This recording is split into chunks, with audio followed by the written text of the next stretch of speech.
Biodiversity extinction is everybody's business. So I grew up on farms. So in my early life, I was exposed to a lot of biodiversity and natural environments. And as I grew up, I started to notice these environments disappearing. My main mission was to protect this area from excessive poaching, both of wood and of the animals that live within the forest. Every member of the ecosystem is playing a critical role. The trees are carbon sinkers. The forest and vegetation give us oxygen. Natural vegetation like this is responsible for rain. During the rainy season, you have trade winds that are coming off the Atlantic. The forest creates a barrier to that wind. If you don't trap that moisture, then you don't get cloud.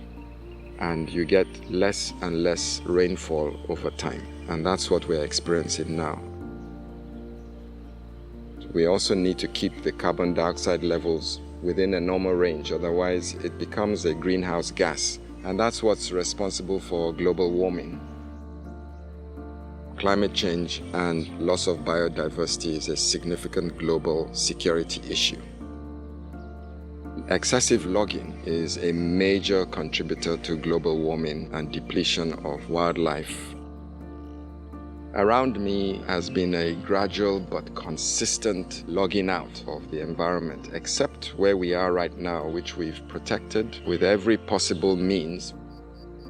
We've used the community, we've used the vigilantes, we've used the police, we've used community engagement, we've used every kind of opportunity. The International Institute for Tropical Agriculture is a big research organization, and they're responsible for a lot of research into agriculture and natural environments. They got to know about this protected area. So over the period of 3 years, they're hoping to demonstrate that this place, in fact, should qualify for being designated as an important biodiversity and bird area, which would then make this place a heritage site and a sanctuary and protected.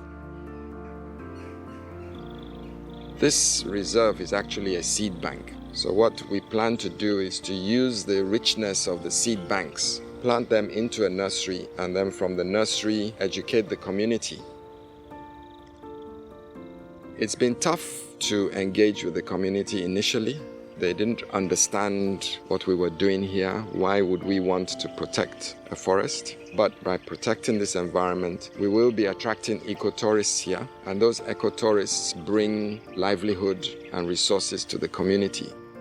Gradually, the community are beginning to understand that this collection of biodiversity is earning you a livelihood on a continuous basis. So what we would like to do is form a cooperative. So the environment in which we're protecting will just start getting bigger and bigger. And as it gets bigger and bigger, it will attract more and more. It's important that our children can come here and see what a natural forest actually looks like. We convert people from people that take advantage of the ecosystem to people that protect the ecosystem. So a hunter becomes a game ranger. A person that logs wood now becomes a protector of forests. And your livelihood is actually much better if you're a protector.